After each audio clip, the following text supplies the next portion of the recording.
is what better way than two Canadians celebrating the holiday? That's right. Right. One in actually in Canada and one invaded the United. That's right. But The Northern right, Invasion. the Northern I went south of Invasion. the wall. Yes, you did. So are they still building the border there? A question. I mean, I don't know. I haven't gone that south to look. I've always wondered. It's just one of those weird things that it's like, okay, sure, you're gonna make this like wall that's like not really a wall, but anyway. So I'm going to be in Calgary a little longer than I planned. The big reason is I'm trying to sell all my comics that I don't need anymore. I had more than I thought. Like I didn't realize I had 5,000 comics until I actually looked at them all. That's not a small number, Chuck. I understand numbers. I may be a writer, but I understand numbers. Yeah, not a small number, Chuck. And so June I started doing eBay, but the thing is, it got kind of weird because my landlord went batshit in the last 2 months. Like, kind of went batshit. So did some really sketchy shit for the last 2 months.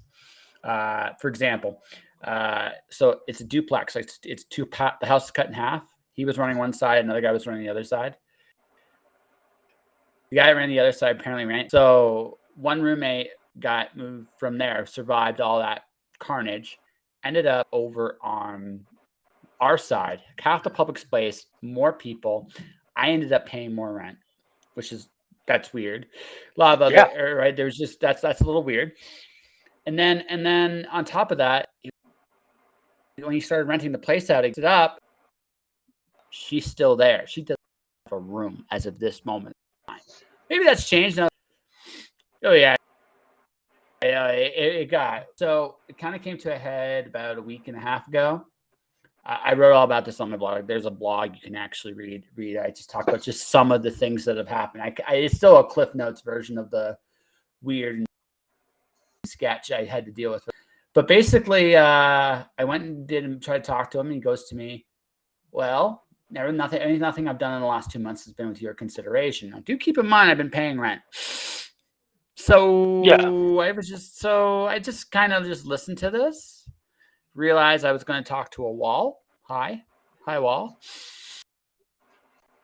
And I just said, "You're not going to consider me. I don't really have to consider you now." 3 days later, I had another place to stay.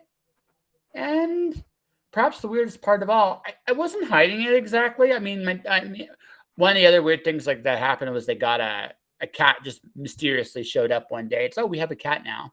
That was a wonderful, like, this is just weird. Like, you couldn't make this shit up.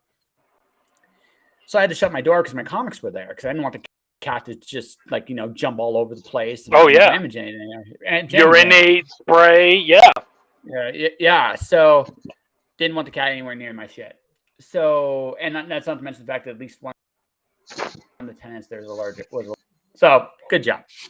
Neither here nor there. So, but I realized the writing was on the wall. I was already moving my stuff out anyway. But I've been doing it publicly. I wasn't exactly hiding it. I wasn't exactly saying anything.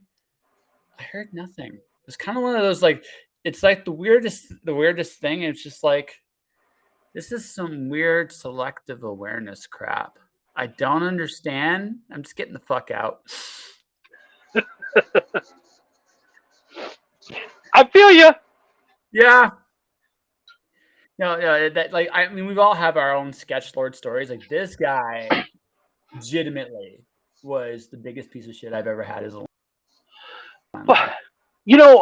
being two Canadians in a room on America Day, that's a very Canadian way to handle a situation. Like, I wanted to put his dick in the dirt, but I mean, what would that have accomplished? But that's it. That's something that we consider. We just go, look, I could fight you, but it's not worth my time. It's not worth any of that shit. So I'd rather just go and not be around you. And I think, I've seen that more and more, since 2020, a lot of the, because, you know me, I've worked with so many people. And there was an awful lot of toxicity, and dude, it fucking poisoned me. Like, I just have and it's not just that, but there's been so much shit. And so just after a while it was like, look, I just kind of need to stop talking to certain people. Yep. And so I get it. And actually, I will be honest and say I went overboard. I stopped talking fucking period. Like, I just dis a fucking period. Like, just I was gone, and I was like, I'm handling my shit, and I don't want to talk to anyone. And I get dozens of messages a day, and I have to like slowly parse through them because I can't handle it. I can't handle all of it.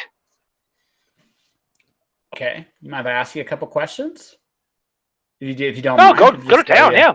Yeah. Because I just so what was your tipping point? Ooh, my tipping point was my 13-year-old. I'm trying to think of how much I want to say. It's fine. My 13-year-old dealt with something incredibly traumatic, and ended up going into a mental home.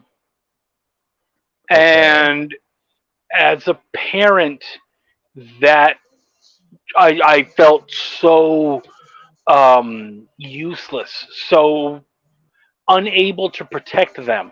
And if I wanted to come out with the fist and really hammer down, I was literally going to ruin someone's life. I guess that's the way of it is that if I did what I really wanted to do, it would have ruined a kid's life. Your Not kid's life. mine, but that's No. not my but that doesn't matter, And I didn't want that. So instead, I just had to handle my shit and handle my kid, and it's been really tough. And I remember we went to there's a local uh, mental health clinic, and we went there, and they gave my kiddo a sheet to fill out, and it's just like, do you feel this? Do you feel that? And as a joke, I started checking off the boxes in my head. Josh, it did not. It stopped being funny very quick when I realized I was checking off way too many fucking boxes, and I was like, "Oh shit, she's not the only one that's unhealthy here. Like, I am in a bad fucking mental spot." And so I was like, you know what? Can I have that sheet? Because I think I need to do this too. And I did. And they immediately said, yeah, man, you have massive, what was it? It was severe depression and, severe anxiety and major depression. Which sounds like a really bad superhero team. It is a superhero team. They don't. It's a terrible superhero duo. No, it causes nothing but chaos and mayhem, usually to the person that they're trying to protect. Hey, buddy. And this is the kitten that we just got recently. Yeah. Speaking of getting new cats, right? I somehow feel there was a discussion on your end about that cat. Somehow feel like you guys talked about it before you did it. Well, there's the funny thing. Not really. Same kiddo, really good with animals, like insanely. And we have a feral cat nearby who has been giving birth to litter after litter. And they went over and they would take care of these kittens.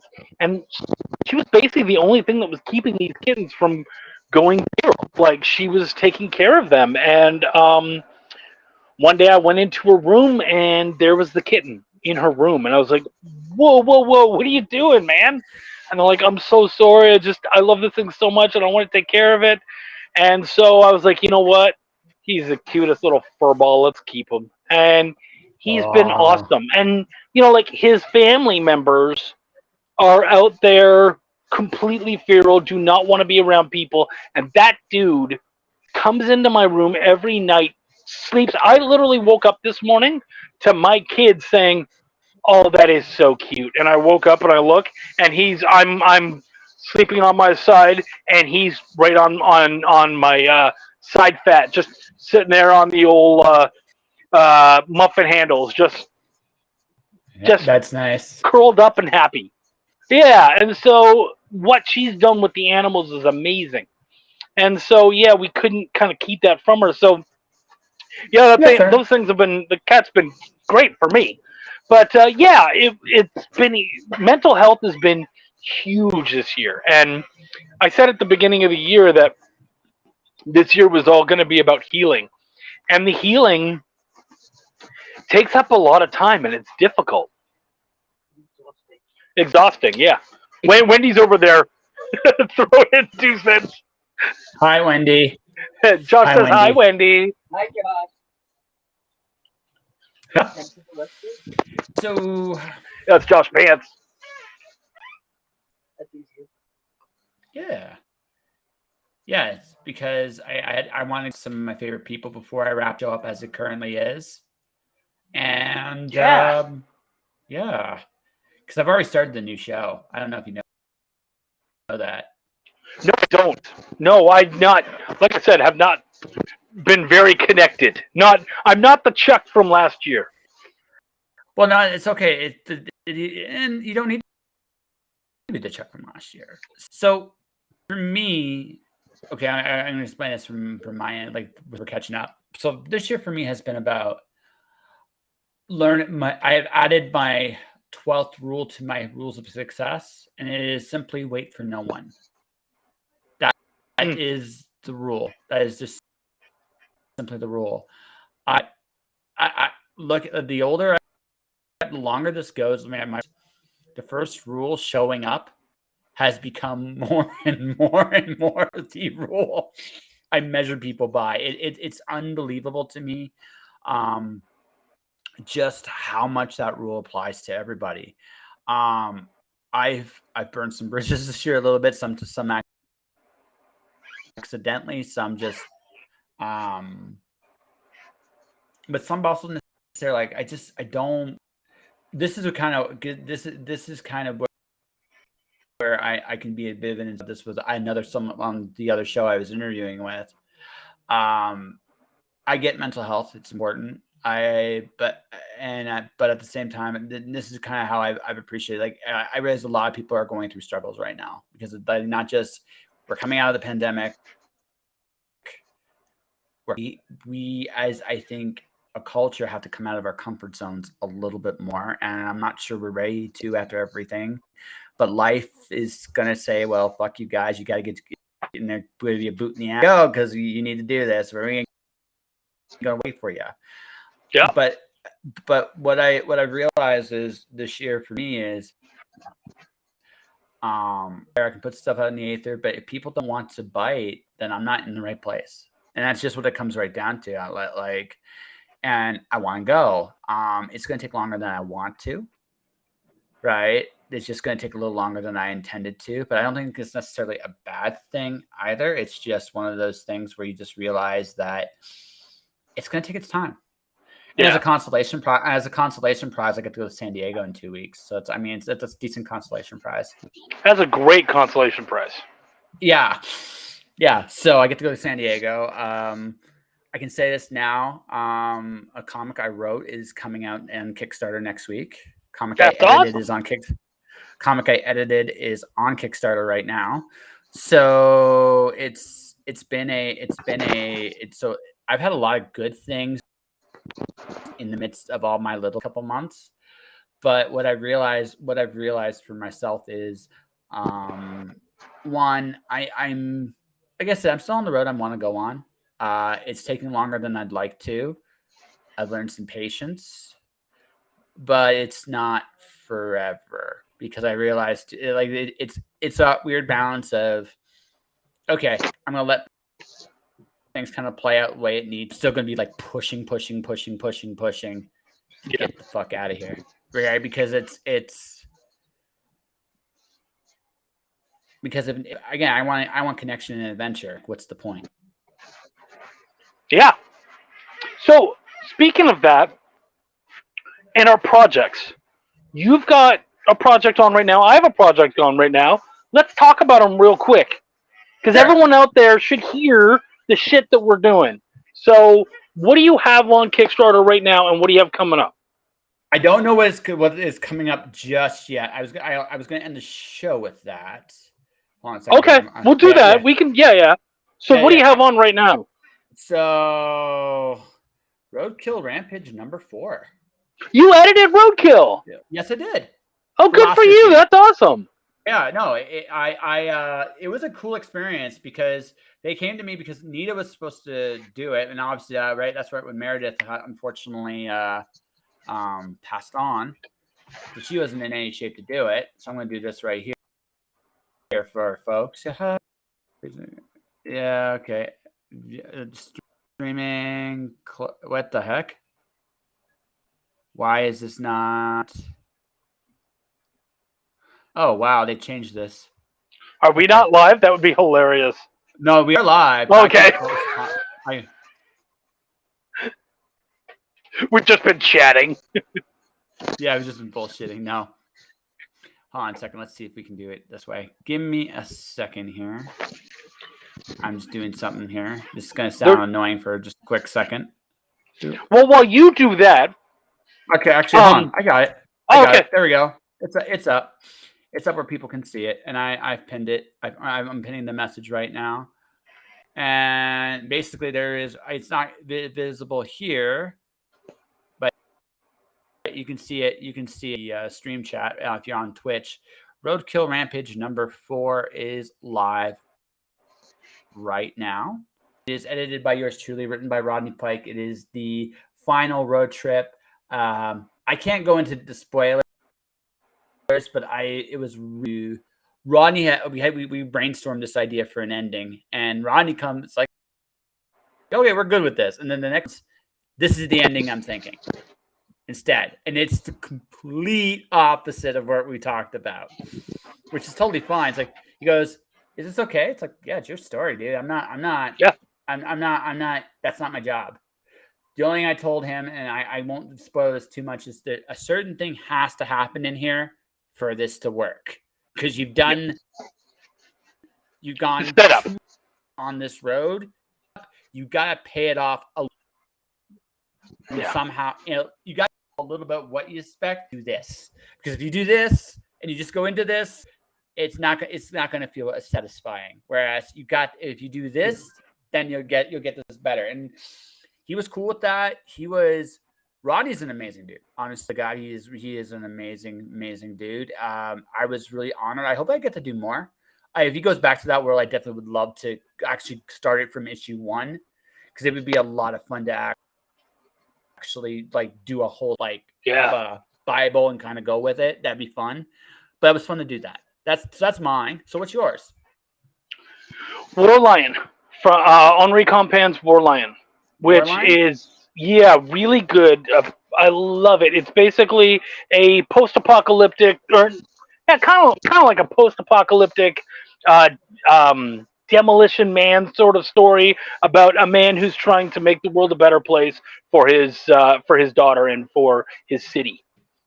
I put yours up there as well. It is currently on screen. So anyone listening to the chat, people here listening to the chat, go on Twitch. I will read your comments. I won't be able to post them on here as normal, because it looks like Restream has changed some things since I was because they want me to do a plan, apparently. I'm a big StreamYard guy. I'm gonna be honest. Here's the thing. StreamYard only allowed to 20 for a month. I mean, it would be like 5 up. It's like, yeah. That makes sense. Yeah. So this was a better deal, but it's evolved. Like, honestly, it's evolved I was lost on here. Oh. So it's on there. Like the chat's on there. I can't highlight it the way I'd like to. Maybe the next time I stream, because I'm down to the nitty gritty now. Yeah. In terms of the shows, I might go back. Might go StreamYard the rest of the way, or maybe I'll find something else the rest of the way too. Because this literally is the this is literally it for me on this at this version. But yeah, Warren Lion, that's cool. And Honor is really Dude, such a good guy. What it's funny because we dealt with a lot of what you're dealing with Rodney, but the difference is that when he brought this story to me, it was a very personal story, and it connected to a lot of the people in his life. Well, as we're doing that,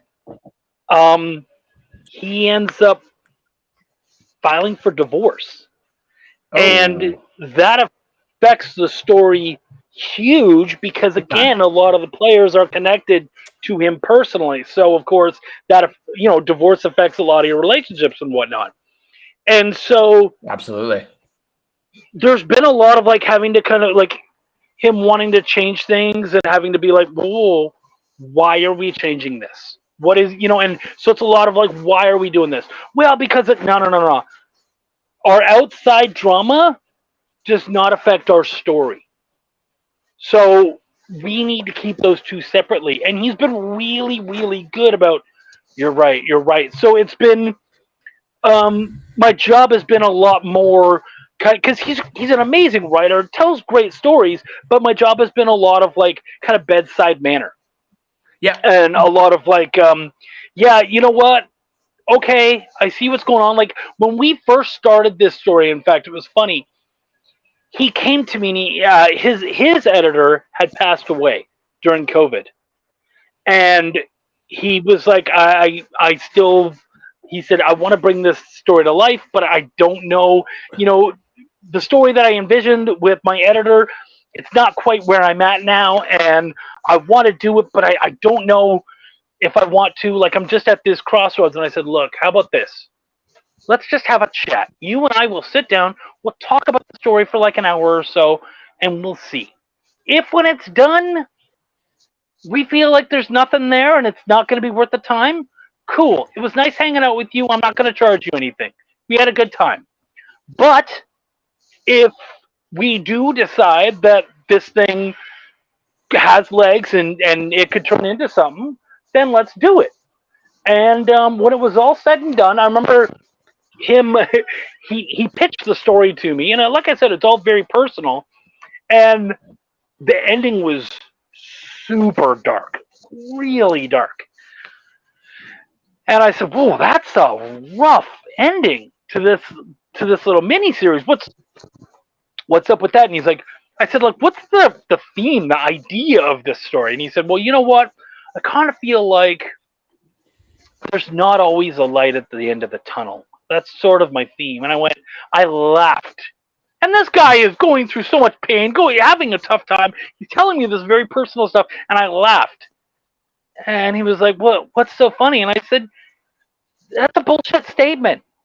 And he was like, what do you mean? I said, there's no light at the end of the tunnel because you're not at the end of the fucking tunnel yet.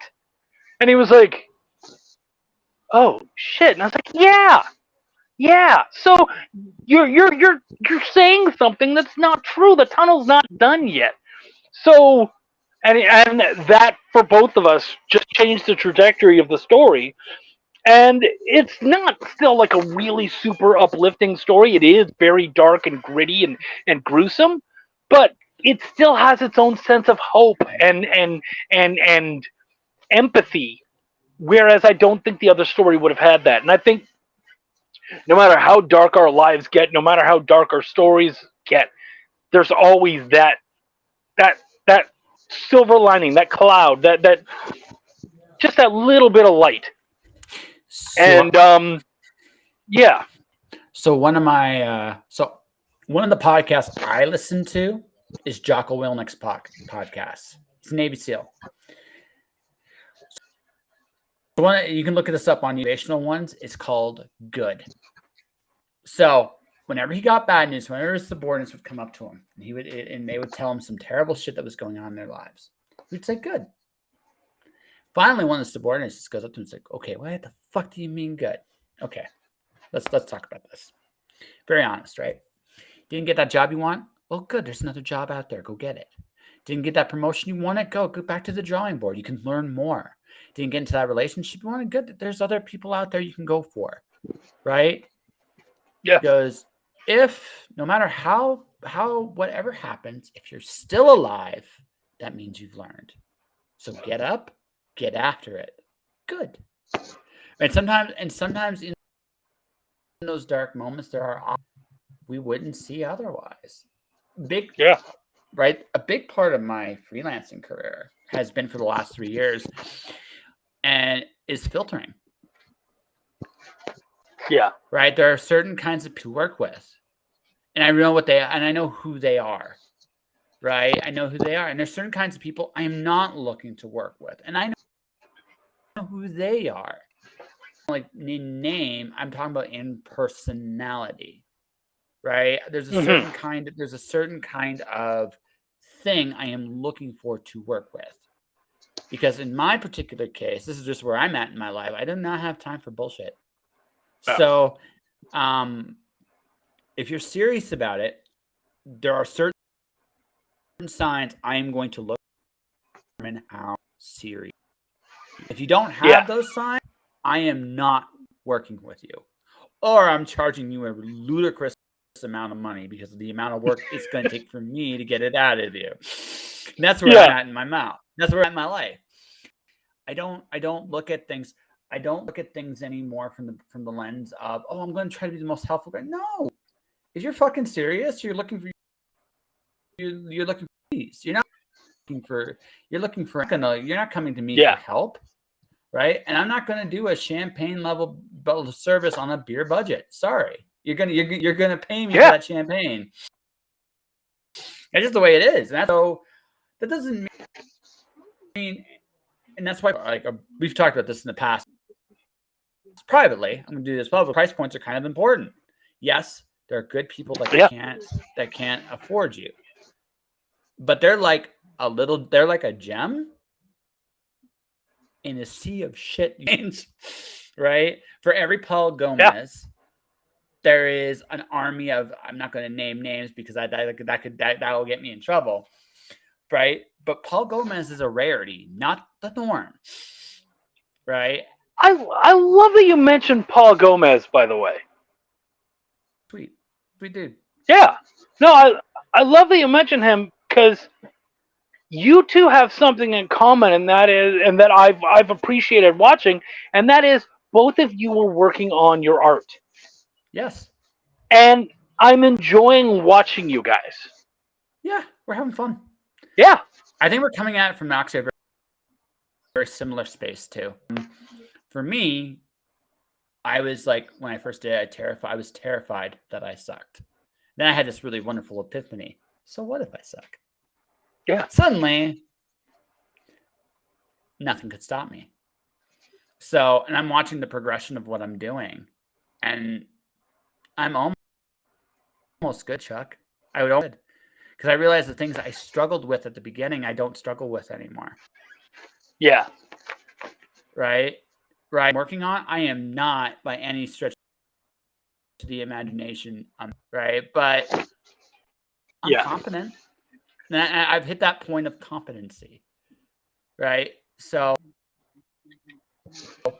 I'm gonna start doing more repetition on some of the stuff I've already done before, so you can see more details. Because that's really what the game is about: is the details. What details are important to you, what are not.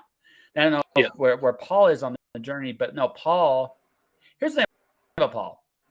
Paul is doing the best he can. He's an incredibly gifted creator, and he's one of the few people that if I was in a, I would work up for a discount with. Because he'd be fun to work with, right? But again, that's rare.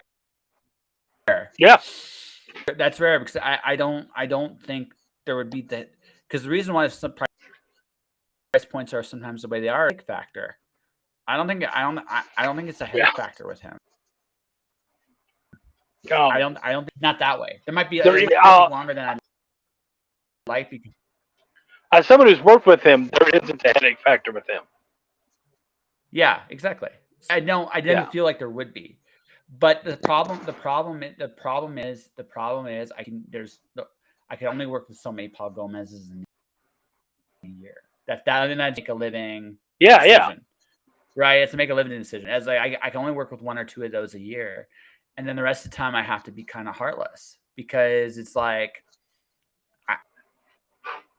I gotta pay my bills. Yeah. So I went to Comic Palooza last month in Houston, and I walk in to set up my booth, and kind of kitty corner across the aisle, sort of. I look and I see this banner, and I'm like, I know that name. I don't know if they've been on my show or what, but I know that company name, and it didn't have the person's actual name, just their company name. And I'm like, I know that company.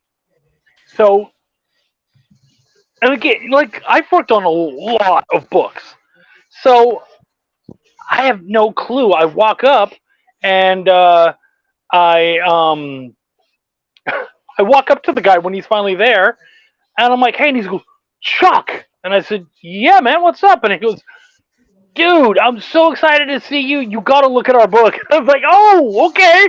Not only it's not that I've interviewed you, I worked for you. And so as we went over the book, I remembered he was one of those ones. I didn't know him that well, so I was a little heartless. I was a little tough on him. And now that I met him, he's such a nice, positive guy. We're having a good time. And I said, I hope I wasn't too rough on you. And he said, no, no, no. In fact, I learned so much from you. He said, I didn't come back to you for issue 3, but that's because I saw that you were having a really rough time, and I just didn't want to be a bother, and I didn't know that you could take it. And I was like, I couldn't have. To be honest, I would not have done your project the justice it deserves. So I'm sorry, but thank you so much. And he said, but I would love to have you back for the next one. He said, and the lessons that you taught me in 2, I took on to 3. And I was like, that's exactly what needs to happen. Like, that's awesome. So he was perfect for that. And that's what we have to hope for, is that we are a little rough. We are, you don't have, just, rough doesn't mean that you're going to be a dick, but it does mean that you're going to have to drop some harsh truths. Yes, I did that yesterday. And so, it's yeah, man. Yeah, it's just it comes to the territory. If you're going to edit, you're going to say some stuff that people are not going to be happy with, and it just is what it is. Well, I had a friend of mine come to me and say, I have this draft you want to read. And I read it. And I'm going to be very honest. I was not a fan of it very much. No. Right? Because it from a story structure standpoint, basically I called him out. It's like, dude, you're not really dealing with your. He goes, well, what's this and this? It's like, he's talking about world building and this and that. All the things writers do when they're afraid to tell, right? And it's like I can hear it immediately. It's like, okay, so you're scared, and you're because your main character, he's scared too, and you don't want to write about those fears. Yeah. Right. But that's what you need to do, because that's the real story. That's the story. It's not anything else. Everything else should be tying. Yeah. Right. That's the truth. Everything else is about that moment, that fear. And until you get this nailed down, don't even worry about world building. Who fucking cares? Yeah. Right. Don't even come to bother. Worry about that when you get to drafts 3 or 4. He goes, "We should come back and read second draft." It's like, no, buddy. He says, if I read the second draft, I'm charging you, because this was a wreck. Right? Yeah. This was a wreck. You're not ready for me, right? So come back to me when you get to draft 3 or 4, because a draft 3 or 4, it'll hopefully be polished enough that I can the way I should be, and not critical in the way that I'm being your pep talk your whole way because I can't do that for free, Yeah. right? That I'm not. If you want me to be your coach, I'll charge you like a coach, right? Yeah. Right. So, but yeah, but the thing is, you don't necessarily have to be. You don't have to be an asshole, and they have to be able to Yeah. take it, or else. Yeah. Yeah. What I'll tell people is, I'll walk up the hill with you, but I'm not going to drag you up there. I'm not going to Mhm, push the wheelchair up the hill. We're walking together. mhm. And yeah. I can't, I can tell you, hey, we should take this path, but I'm not I'm not going to be the one who's laying down the rope lines and who's no. You're the one who's leading the way. I'm just telling you where to go, and I'll go with you. I'll go there the whole time. But yeah, I'm just a Sherpa. I'm just telling you where to go. I'm not carrying you there, bud. In fact, if you try to latch onto me, I'm pushing you back down the hill. Right? Well, yeah, because it's funny. There's a harshness that comes with that because I used to be a lifeguard. Mhm. And one of the things that we were trained right away is that if someone is thrashing, don't touch them. Don't try to save them because they will pull you under. And so it's so difficult to have to look at someone who is thrashing, dying, like they're afraid for their life, and saying you need to calm down, and then I can help you. Mhm. If you don't, I have to let you sink. And that is the same for drowning as it is for trying to make anything creative or build anything. Is that Actually, if you're gonna be too much work, I gotta let you sink, man. yeah, no, that's it. This goes back to the wait for no one theme, Yeah. right? Is you got to realize, like, okay, where are they? Where are they at in the journey, Yep. right? Right? If I'm going to, and because I'm taking it seriously, right? And that's taking it as serious. Because if the answer is yes, then we'll get along just fine, right? Even if you Yeah. disagree with my wonderful nuggets of wisdom or whatever other bullshit I can actually say there, but but it's it's one thing when someone's engaged and taking you seriously. It's another one when you can tell no one's really paying attention to you, right? And then that's when you gotta go, okay, you know what? I'm not needed here. You go do you. Yeah. I'll go do me, and we'll see what happens. I'll see you, right? And that's it. And they go, well, wait, what about? It's like, no, you're not ready for me, and that's okay, Yeah. right? Find your tribe, and Yeah. because I'm not it, and I've like I've learned to walk away. I've heard, like I said, this is where it's like I've learned it's okay not to be liked for what for like they're not ready to hear what you're saying, and it's oddly a wonderful thing. That's when I know I've made it, Chuck. That's when I actually know I've truly made it.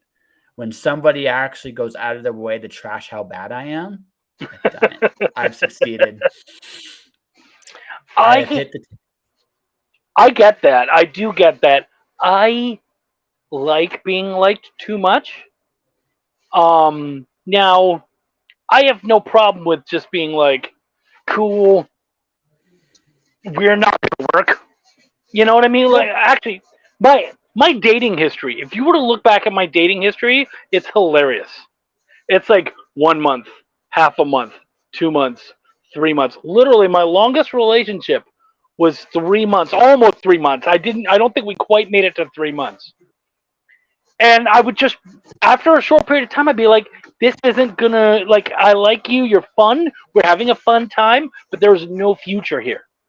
And I would just see that and be like, okay, cool, thank you, this has been great. I think we're gonna both move on before this gets too difficult. And then I met Wendy, and we've been together for 23 years. And Yeah. previous to that, my longest relationship was 3 months. Yep. And it's because as soon as we got together, I was like, oh, there's that future thing we were talking about. There's that thing I was looking for. And it's been there ever since. Yeah. No, it's important to know who. See me, I have. I'm like, I don't care if I'm liked or disliked. I would prefer to be liked. Don't get me wrong. It's easier, but Yeah. I'm not gonna compromise for just what like who I am just to be liked. I'm just like, you know what? Nope. And I know that, and I also find that like from a relationship, career, all everything. This is actually a good thing because you're actually eliminating the people who cannot be there with you and leaving room for the people that can. And that is super important, both relationships, right? Yeah. And what I've learned is as far as so I'm going to use Howard Stern as an example. The people that hated his show were the ones that supported him the most. They watched the Yeah. show longer. They watched the show longer.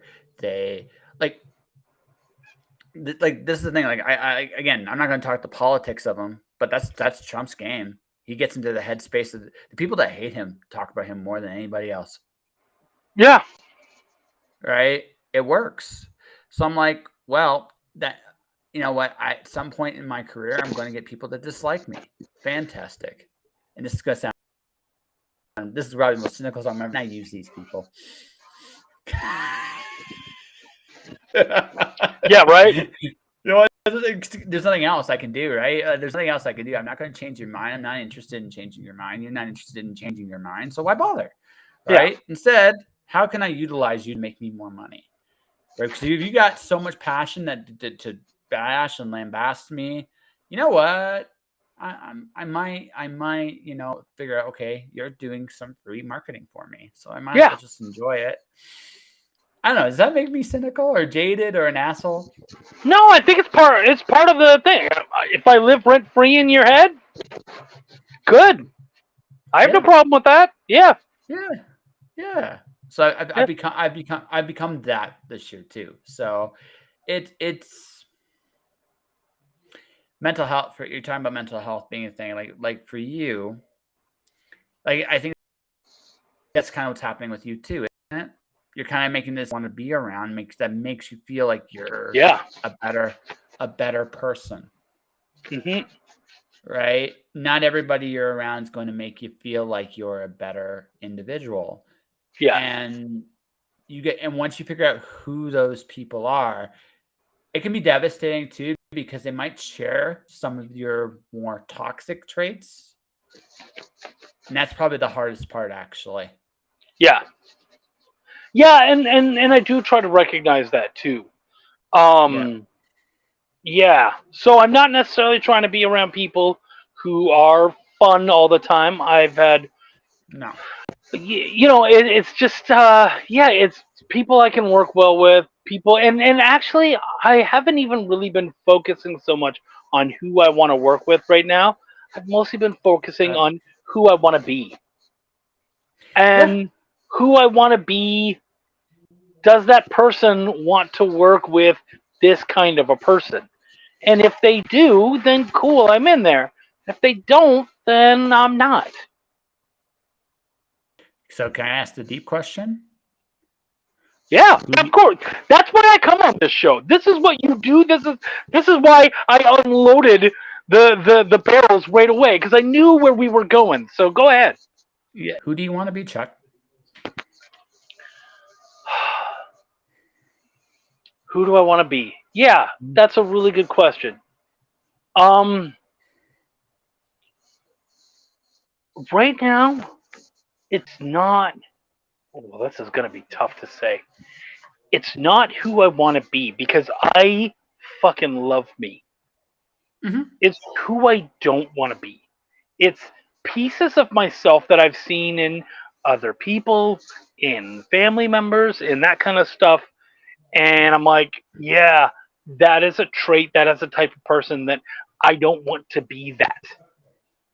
And what can I do to not be that? I like the core of me. I'm a fun fucking dude to be around who cares, who gives a shit, who wants to help everybody. And all of Mm-hmm. that's great, but I can't help everyone. I can't because it already sunk me once. I can't let it happen again because next time I might not have the fucking power to pull myself back up. No, that's fair. And I'm still not up. I'm Well, still kind of no. I got you.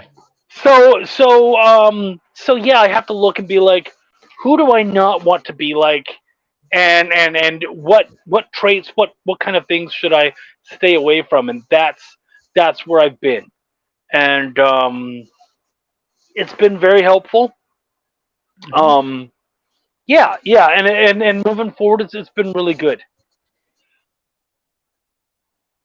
Okay. Yeah, Would you like a piece of advice? It's up I to you. always It's up to no no it's no it's no. Being on your show, I know that's what you're gonna do. So I knew what I was getting into But when I got here. no. But so I had one of my friends, her boyfriend, her current boyfriend, sometimes goes. Sometimes people talk to be listened, and sometimes talk to be to solve. Because of where you're at, if I just give you anything willy nilly, you might just tell me to go fuck myself, right? Yeah, Right. And while yes, I do like helping people too. It's what I do. yeah, I also realize how to put this.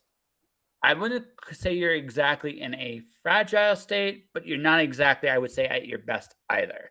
hmm So, right? So you are. If you like, wow, I need to still figure some things out on my own, I won't say a word. This is your own battle.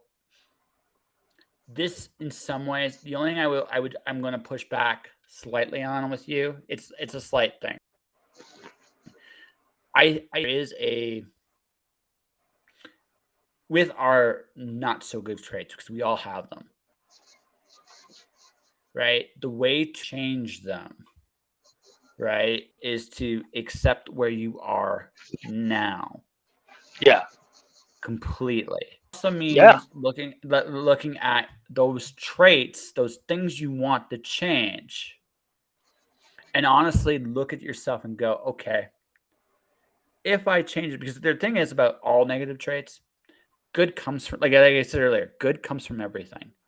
hmm So the piece of you, so I'll go like this. So when I was fixing my teeth, I had anger I was holding to about a particular, to some degree, it was justified, but I had come to a point that I could carry it no more. All right, but it went that it wasn't just the anger, it was the anger at myself, the anger of that I let this terrible thing happen to me, right? Or yeah, I let this thing go far than I should have. Now, whether that is true or not that's what I felt. So I had to. I remember yeah, like the first night I did the first night, the night before I did my first surgery. I legitimately cried because this is in fixing and making that physical decision to fix my teeth. I had to deal with all the internal demons on the inside. And yeah, the thing I had to make peace with was that I let certain things happen. Some things some things were beyond my control. And I had to be honest with myself with that too. And I had to look at all the parts that made me me. And I had to learn to love those parts the only way I could let them go. yeah, Right? It was the only way I could do it. Otherwise, I would never, because when we don't have to like every part. Like, there are parts of myself that are far from perfect still, and I realize that. And it's always going to be that way. But some of it, what you can carry and what you can't, yeah, and what is truly healthy for you. Because we can't actually. You know what? Honestly, I don't think we should. Our imperfections make us who we are.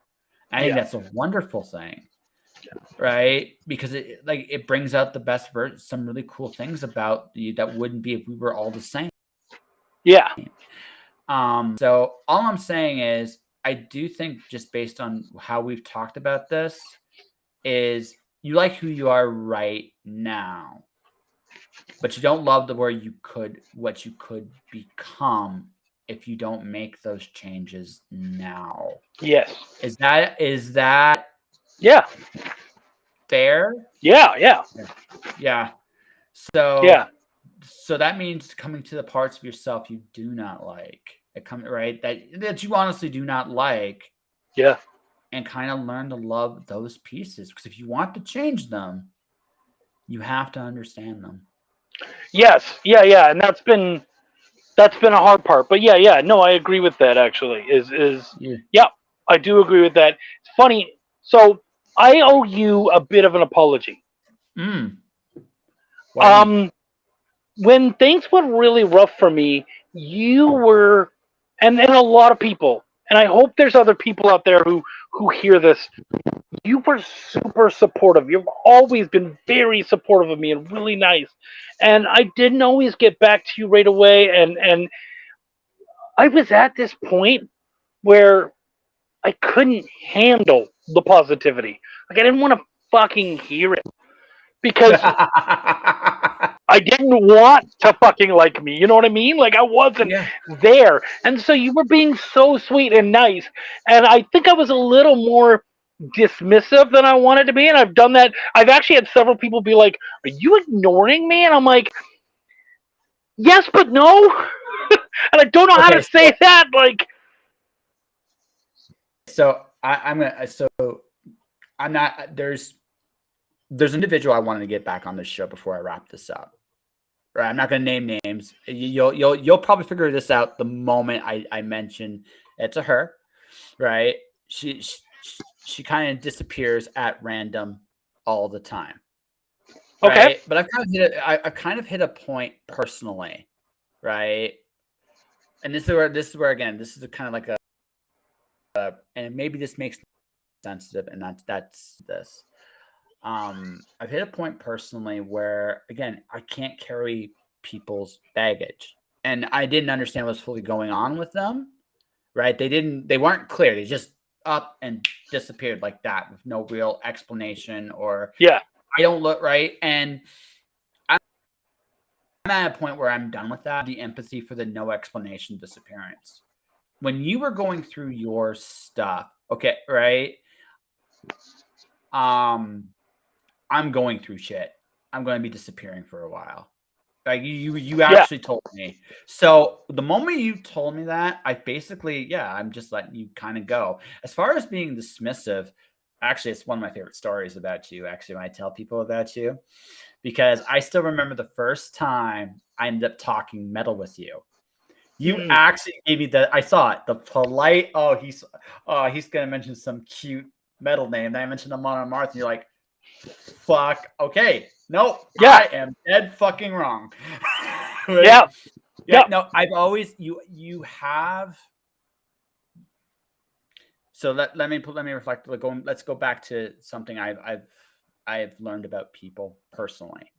yeah. How people treat others is how they see themselves, and it's a Okay, very that I look. I've learned this. It might not be a yeah, fully conscious thing, but it's how sometimes it's hard not to take it personally. I've never taken it personally from you.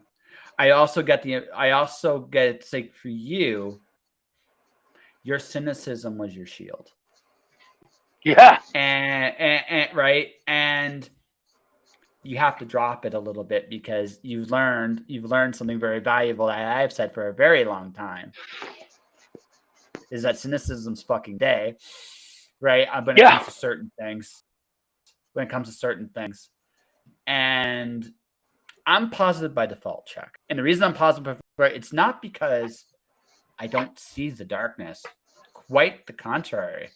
I've been in the darkness, yeah, right? I just choose to, I just choose the fact that, you know what?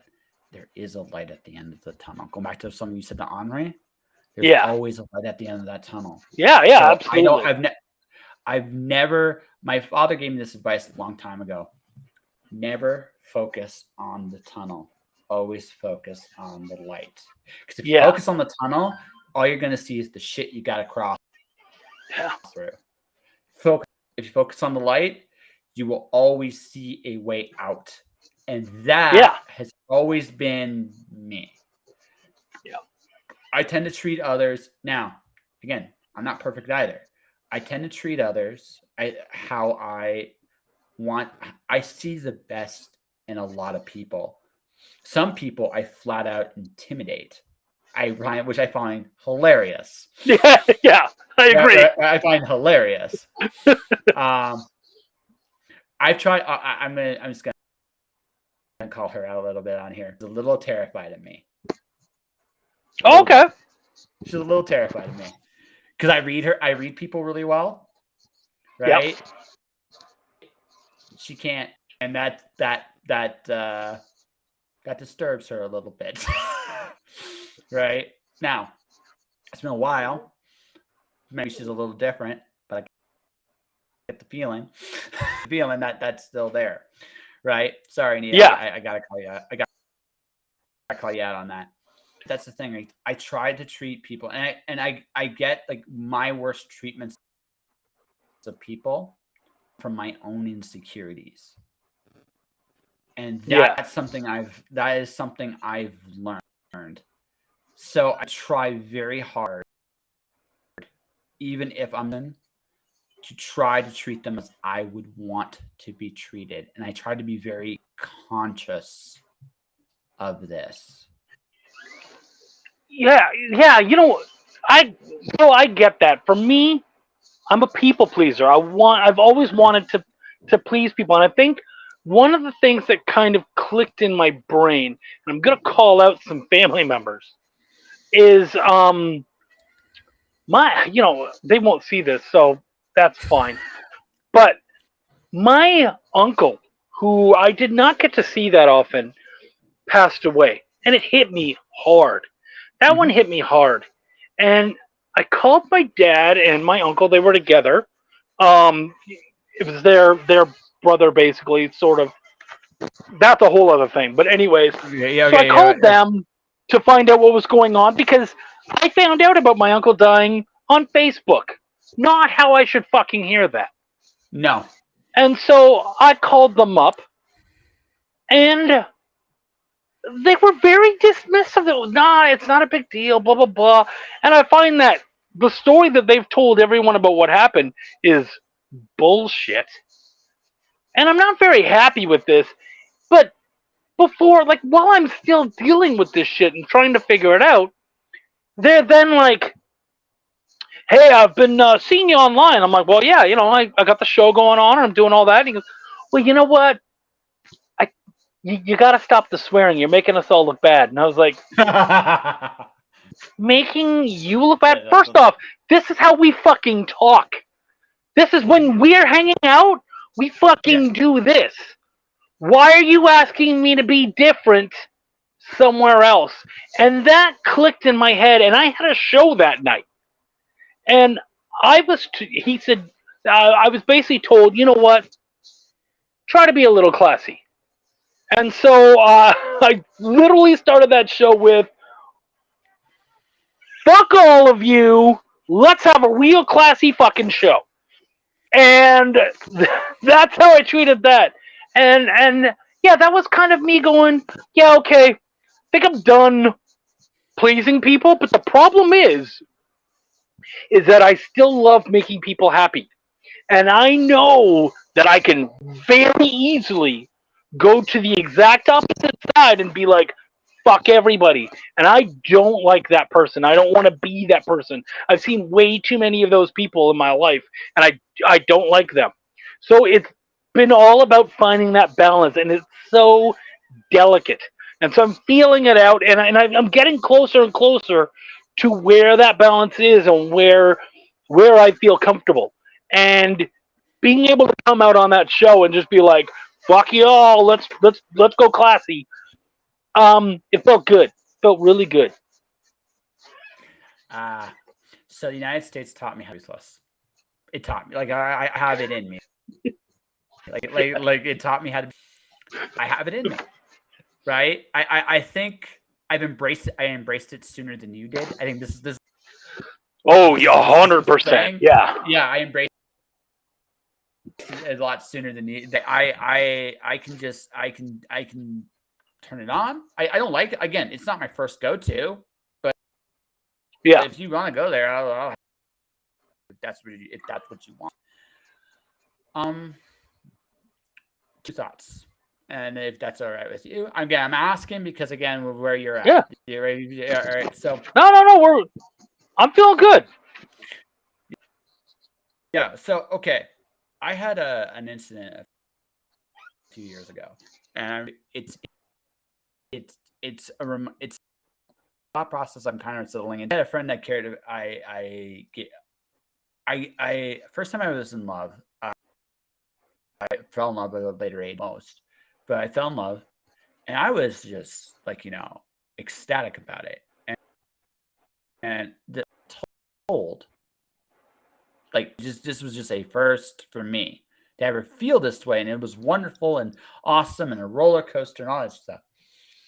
But I also, I mean, again, and partially because of the nature of the relationship, I'm not going to say the relationship was a great. It was great that it happened, but there were things like Hmm. there were things about it that, and I would be disingenuous if I said otherwise. It was an experience you needed to go through to get to where you are. Yeah, exactly. Yeah. So, but that information blew up in my face, because I trusted them, and again, a relationship thing. There was a party that everybody I knew was invited to but me, and the reason why was because of her, right? And they felt awkward about the whole thing, and it burned big time, right? Yeah. And I bring this up like this for this reason, because I'm getting to see them again after years later, because he did the worst thing he could. It was says like I would do the exact same thing again, which is just like, okay, now I got to protect myself, right? Now Yeah. that's the feeling I had, right? But the thing is, and this is the thing, and this is something I've understood about. And again, I'm not saying what your uncle did was right, like your uncle's death, how they told you was right. Because I found out on Facebook you did with the uncle. Yeah. So, but here's the thing: there's three things to this. There's intention, right? Which you can't argue with. You cannot argue with intention. There's Yeah. impact, which they can't argue. There was an impact. The middle ground is interpretation. Okay, Yeah. that's the thing. You have to understand the interpretation, right? The second part, no, I think what you did was awesome, and I think you should do that. Like anytime that kind of thing comes up, that is the correct response. But for the first, but for the first thing, and this is something I've had to kind of put in my head now years, and it took me a long time to do this, is understand that what they saw and what I see are very different. Yeah. Doesn't make it any less. That doesn't make it any less painful because it does. It's still painful, but you got to understand that that doesn't happen on the first bit from their perspective, right? It what they meant what they said. Like it was they didn't see it the same way you saw it because they Yeah. have a very different interpretation of that event. Yeah. And I'm not saying they were right. They should have probably had a little powwow with you before making that announcement. I'm not saying they were right. What I'm saying is though that there is an interpretation aspect to Yeah. everything, and we all live in a different world, and that's something that I've come to terms with, right? Maybe I get this friendship back, right? Yeah. Right? Maybe I don't. Um, I'm good either way, and I don't know if that makes me happy or sad. Right, right, right, right. Yeah. Yeah, Yeah, I yeah, get. No, I totally get that. yeah. I don't know if that makes me happy or sad, but at the same time, I realized too is, you know, they saw it differently. That's not a crime, right? That's not in Yeah. of itself a crime. So I don't want that to happen again. That's kind of um how do I that I don't want it to happen again. Yeah. That's the whole thing. That's what's important to me, right? Otherwise, we see things differently, right? To the second point, though, Chuck, and sometimes it's actually kind of fun. Yeah. All right, it's actually kind of fun, and I there honestly, there's only really there's only a handful of people genuinely. And I think once you realize this fully, I think you'll be all right. That are worth being happy in your life. That's your wife and your kids. Hmm. And honestly, and I say this with all respect to anybody else in your life, fuck everybody else. Yeah. The man I see here is a man, but he's got to believe that. And the only way he's going to do that, I broke down life to two sentences. Do what you love with people you love. Yeah. Yeah. Yeah. I don't Yeah. I totally agree with that. Yeah, that's Yeah. it. There's nothing else in this life worth doing. So, Yeah. my friend, I do hope everything you've been through this last year. Look at all the blessings you do have in your life. You have a kid and kids. You have a great wife. Hmm. By all accounts, good sir, you are a very wealthy man in the ways that truly matter. So, Yeah.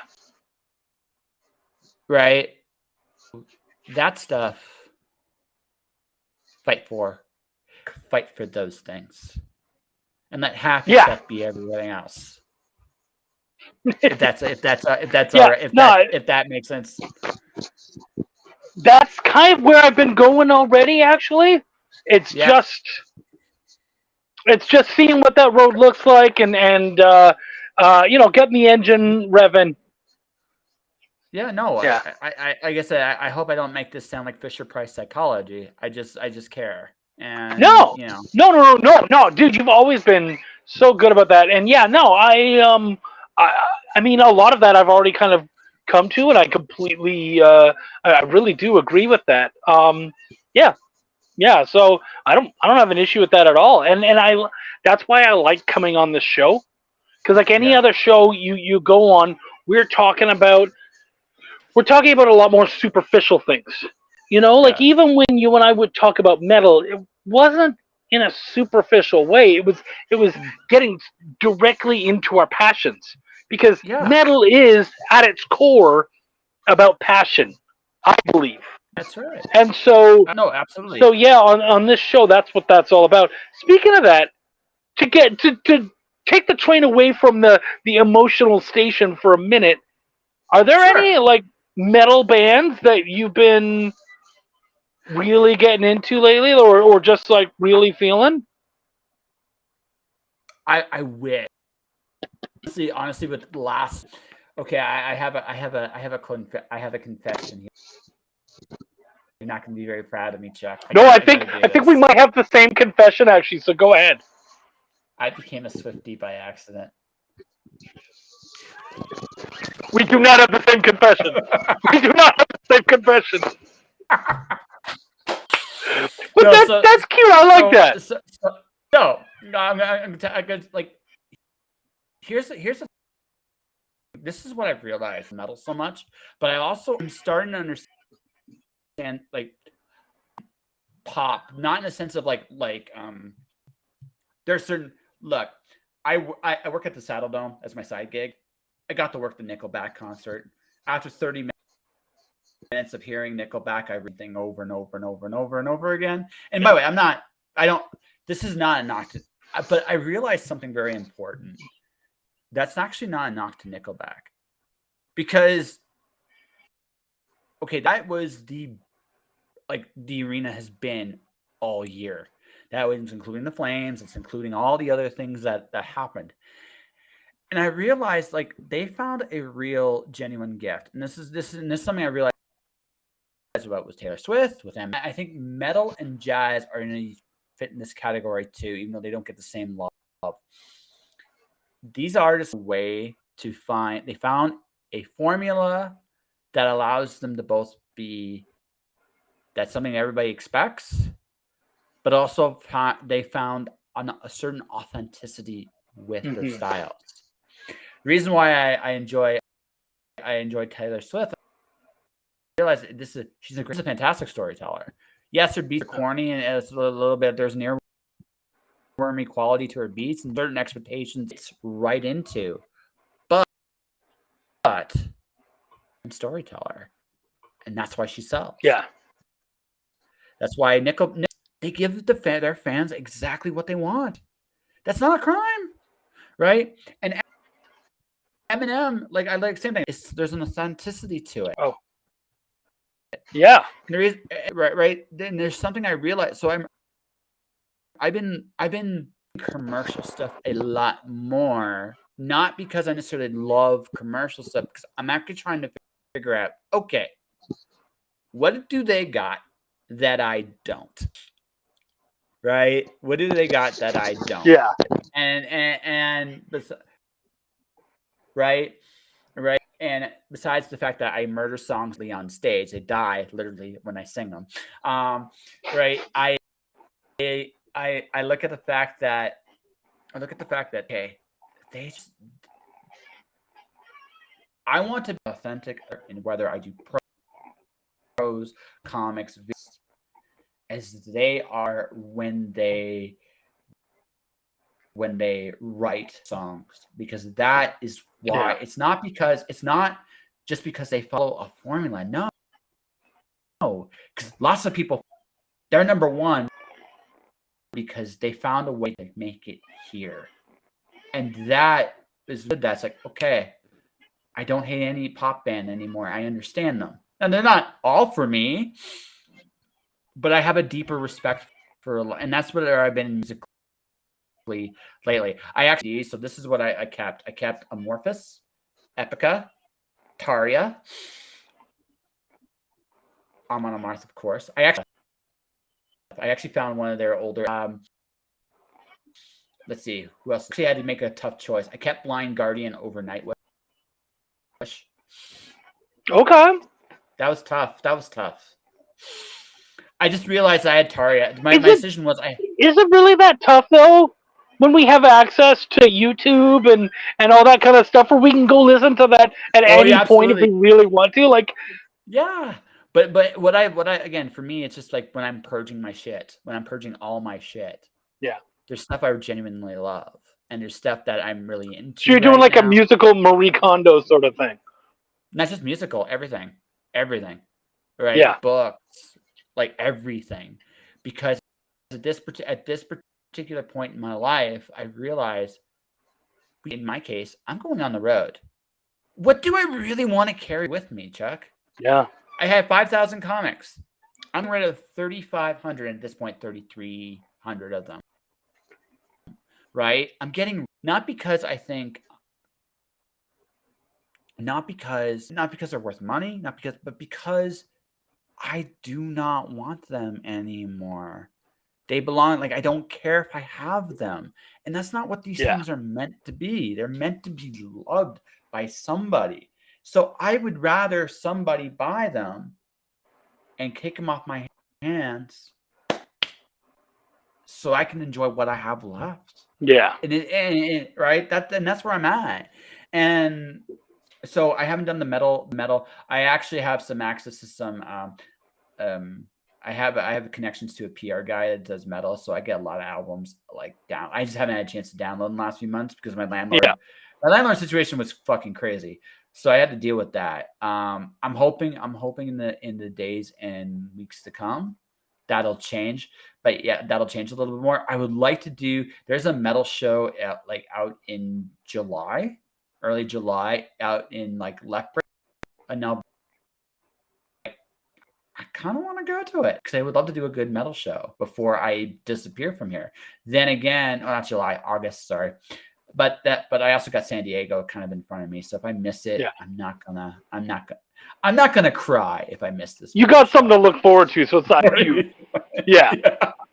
Yeah, I'm not gonna cry. Right. And that's where I'm at. Like I would love to like if you got a metal band, I'd love to listen to. I would love to. Yeah. Sorry. I'm just, No, that's okay. My confession is I haven't been listening to anything. It's almost like I punished myself. I just completely wasn't listening to music. And that was tough in that like in recognizing it and being like, wow, you were so depressed that you didn't even listen to music. And I think a lot of it was metal is venting for me. mm-hmm.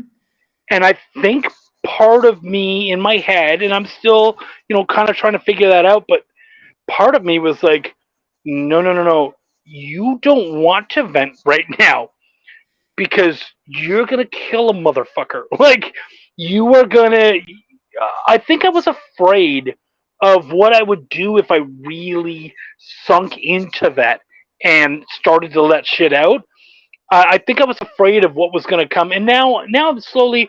I actually got to go to a show with my kiddo a couple months back, and we got to see Mushroom Head and Static X and Cool.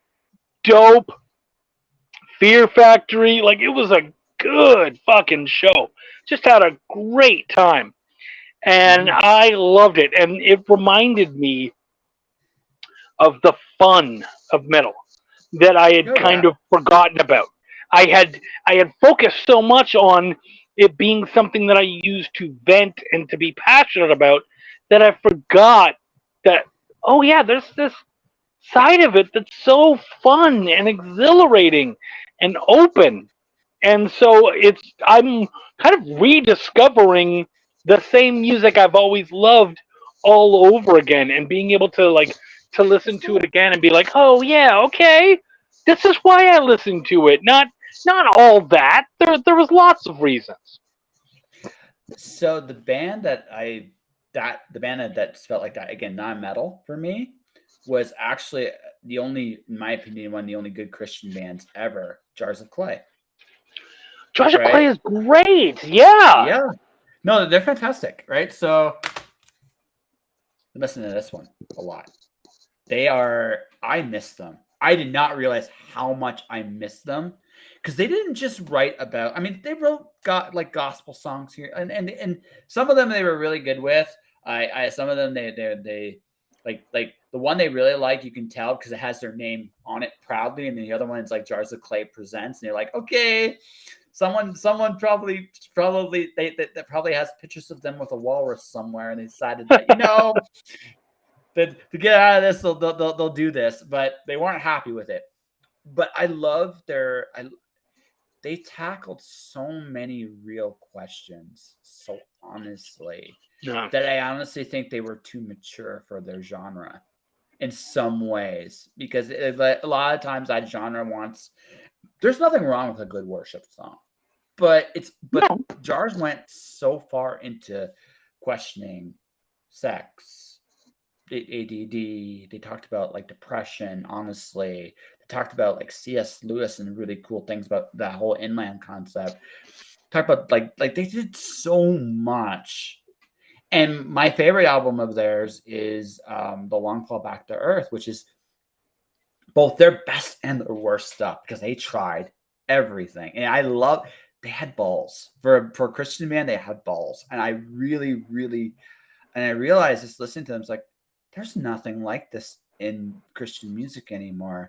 And that makes me sad because they are still one of the best bands, not just Christian bands, I've ever listened to. Yeah. Right? Do you know that Evanescence started as a Christian band? Yes, I did. They started as a Christian. They started in a Christian label. Them and Switchfoot too. Switchfoot was the other one. Oh yeah, absolutely. I knew Switchfoot. Yeah.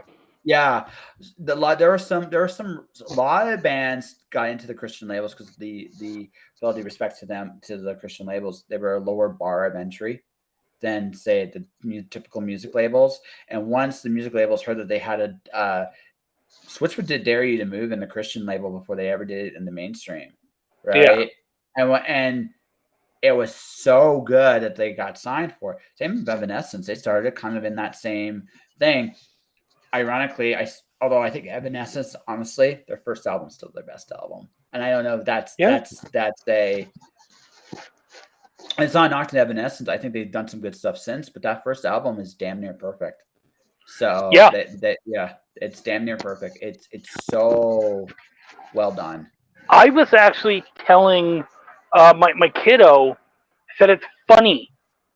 Bands that have that one album that's awesome all the way through are actually bands that I would never probably call my favorite. And that's because I feel like they kind of divested the absolute best of themselves into that one album.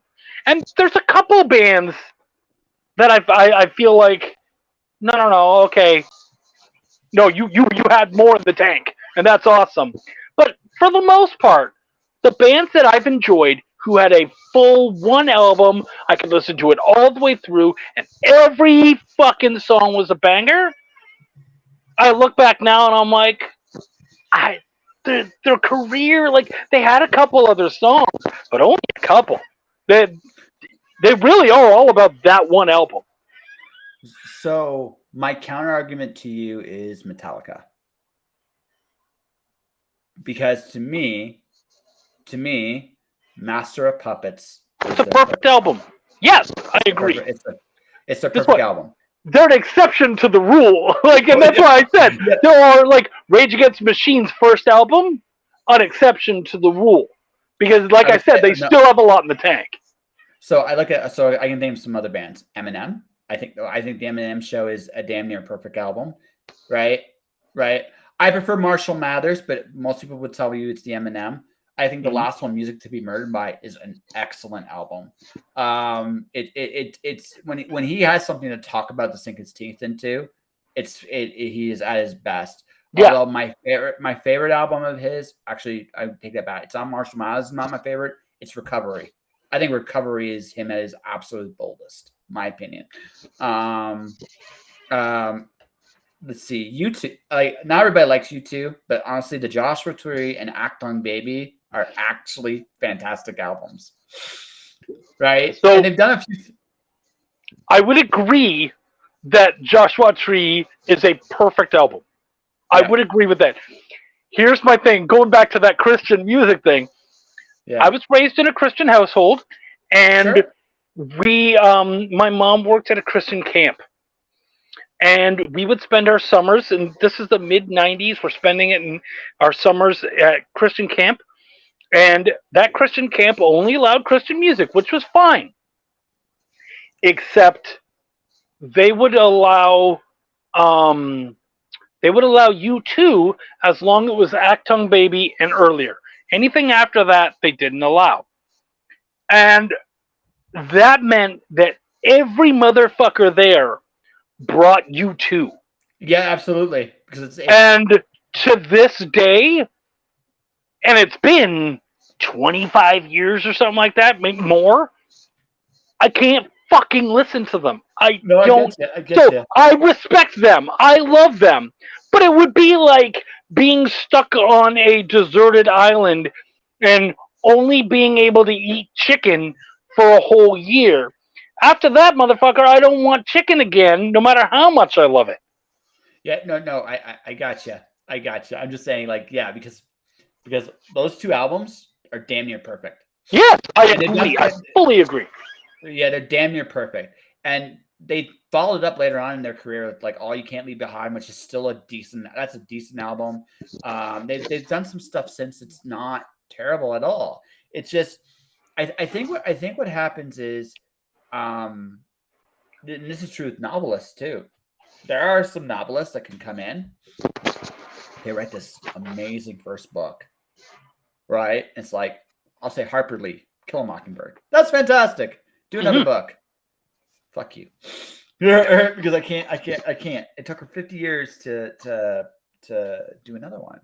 And the reason being is because a great, especially when you start off great, it's so hard to top yourself. Yeah. Right? Right. It's so hard. Linkin Park, my opinion, the Hunting Party album they're a perfect album. Right? That's my opinion. It's Right? a vastly overlooked album. Yeah. It's my opinion, it's their best one because people look at the first couple as their best, but it's like honestly, they actually evolved. Their nuance is so much better when you get to there. They're so good in that album, right? I actually think their concept album, Thousand Suns, is why they were so good on that one because it was just they came out of it and they were refreshed with what they were normally doing, and it was you could tell they were ready and they crushed it.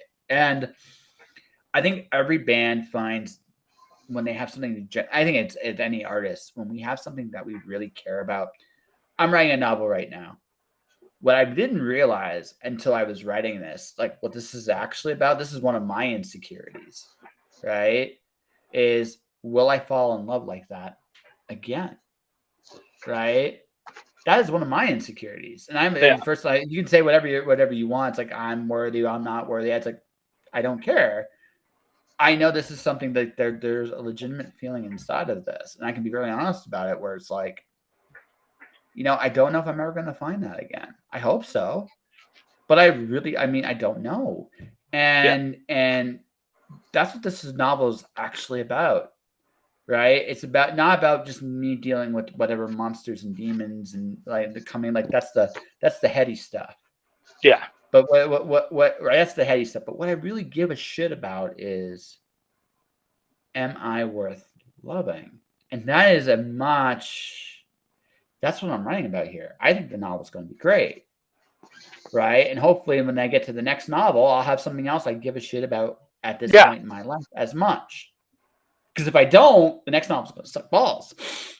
Right? That's right. That's the thing. I think it's the same with like music, right? Music, those bands, whatever that moment is in time when they're just hitting on all cylinders, they're talking about the thing they care about the most. And then when it's over, it's like, well, shit, now what? Yeah, that's a hard question to answer sometimes. Yeah.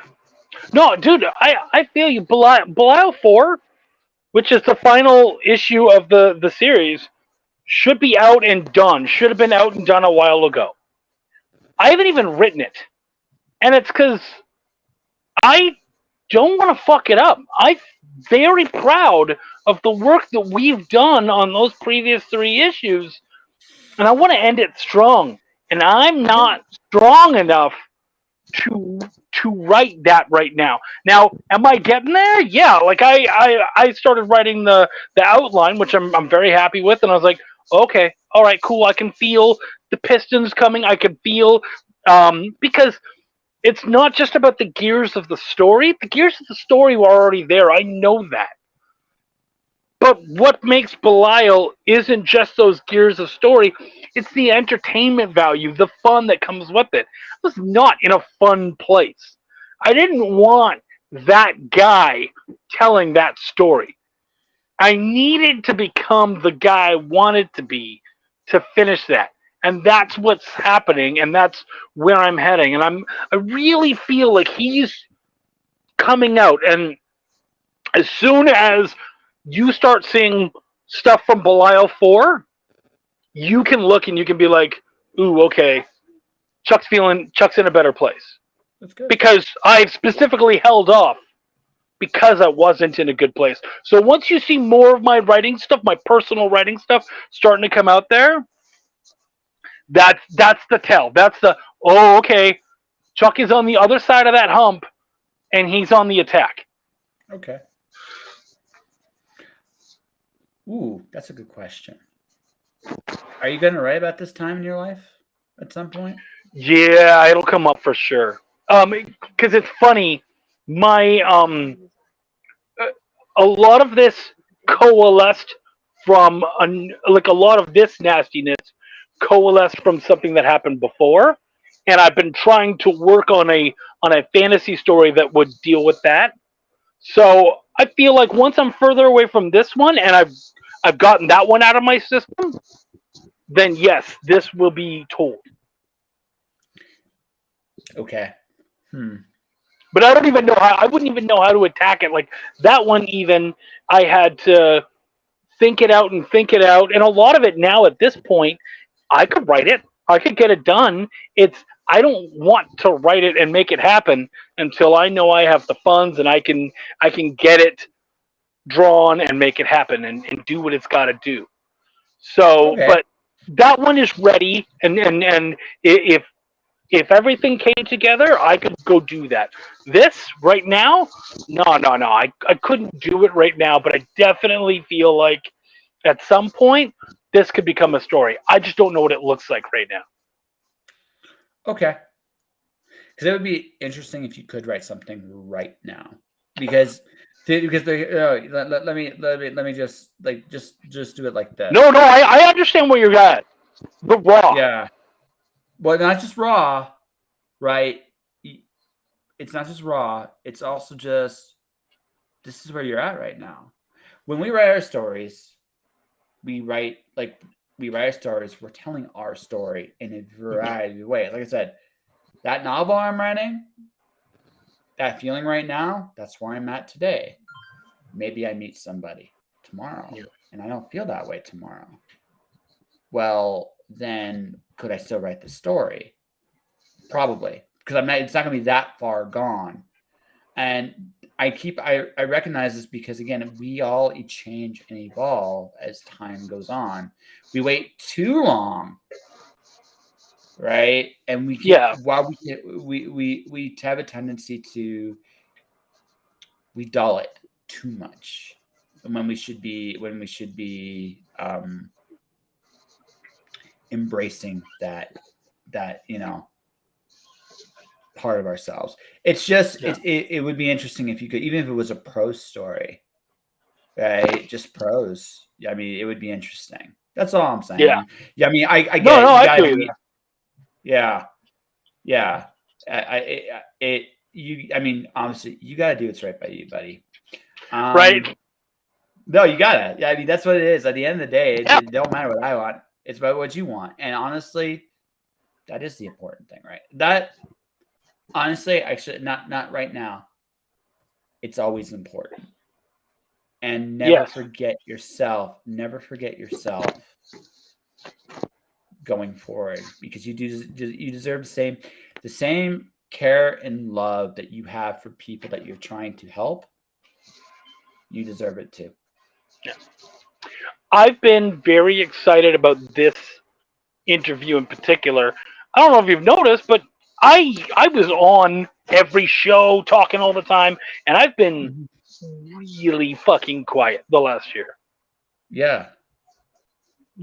Hard to find me, can't see me around, and when and even you invited me on, and I was like, yeah, I'll show up when I show up. You know what I mean? Like I just I never gave you a date, and you were like, "Hey," and I don't know, I don't remember whether it was you saying, "Hey, I'm open" or something, I but basically, I basically, what I told you was, I'm near the end of this run, and I yeah, want that's you right. back. Yeah, I want you back before it wraps up because And I was excited. I was like, I'm able to talk about shit on this show that I wouldn't have talked about on any other show. And honestly, going on this show, I get to be. You know what? I'm. You have met. I'm not Chuck. You met yeah, Charlie. My yeah, name growing up is Charlie Pineau.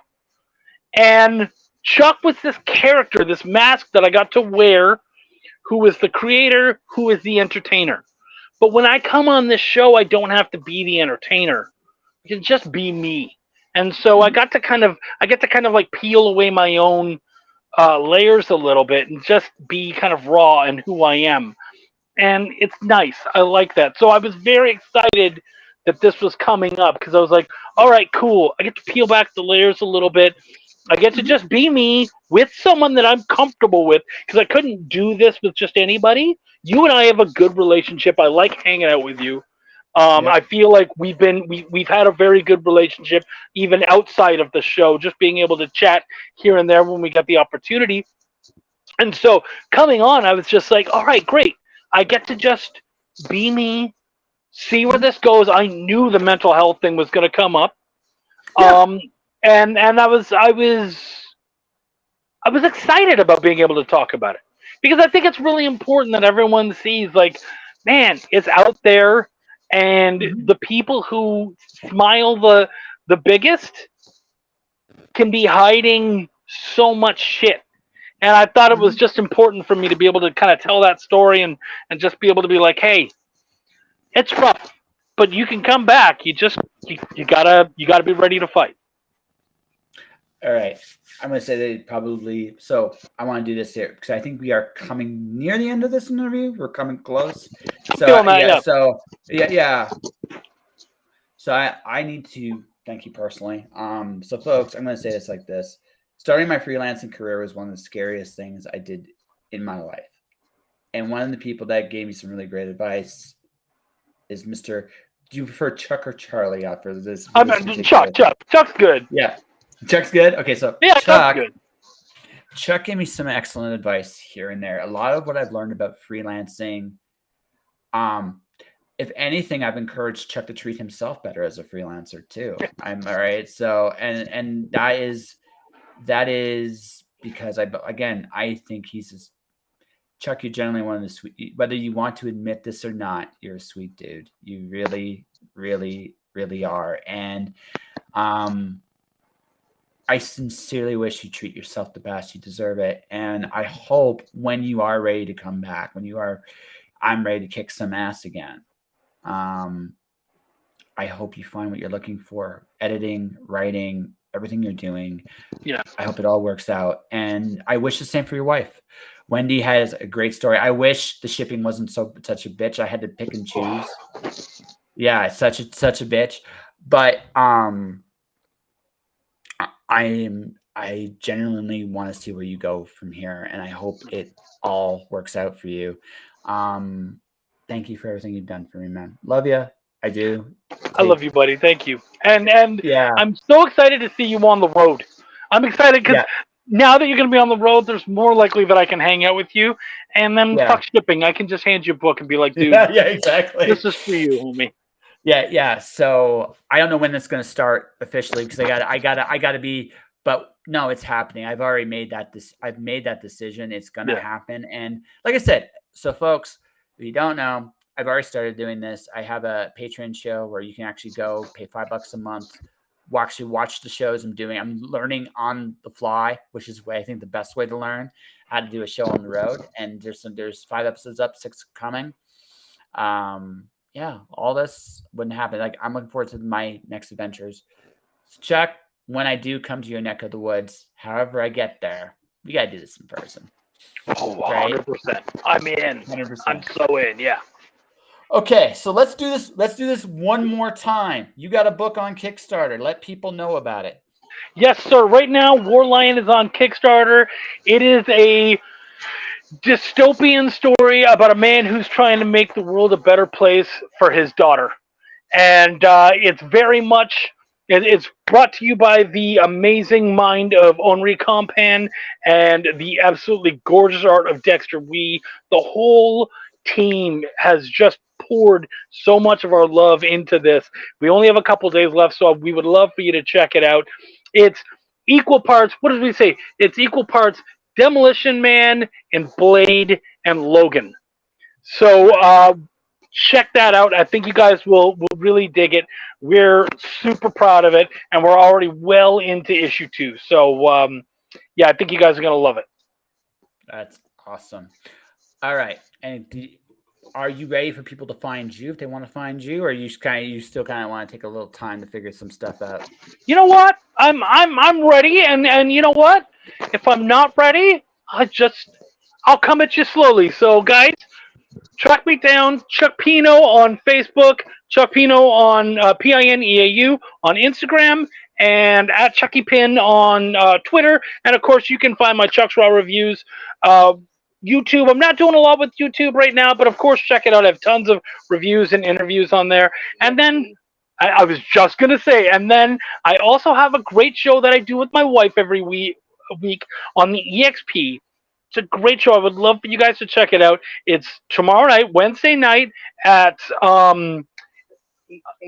8 Eastern. Yeah, that's right. I was trying to work out the numbers. At 8 Eastern on the EXP. It's called Triple T Talking Treats Trivia. And what we do is we sit down with the guest for about 20 minutes. By the way, you contacted me saying, hey, am I cool enough to be on your show? Of course you're cool enough to be on my show. Hit me up. Let's get you on there. Sure. We can talk about it after this. But yeah, Talking Treats Trivia. We chat with a creator for about 15, 20 minutes, really get into the idea of what they are, and then Wendy and I create trivia based on the themes, genres, ideas of their story and their creative journey and whatnot. And for the people who watch, when they do the trivia, the winner gets a package presented by the person that we interviewed. So that person will be like, oh, I have this book, blah blah blah, with all this Kickstarter swag or whatever, and the winner will get that. So I would love for you guys to check that out. Definitely check that out. And ladies and gentlemen, that is that for this episode of Just Joshing. You can find, like I said, if you want to support this podcast, the best way to do it is check out my Patreon page, patreon.com/justjoshingpodcast. $5 gets you access not only to the podcasts that are coming out now that are ahead of time, post 1000 era Just Joshing, but also my novel Corey the Night Witch is available right now. We talked a little bit about it in there. The big theme is basically about a night witch in a parallel Earth killing evil versions of the Knights of the Round. And life just gets complicated after that. So that is what it's about, folks. I will be back tomorrow. I have another great guest for you. This is where everyone's going back to normal. So from 2 Canadians to everybody out there, happy Independence Day and have yourselves a wonderful night.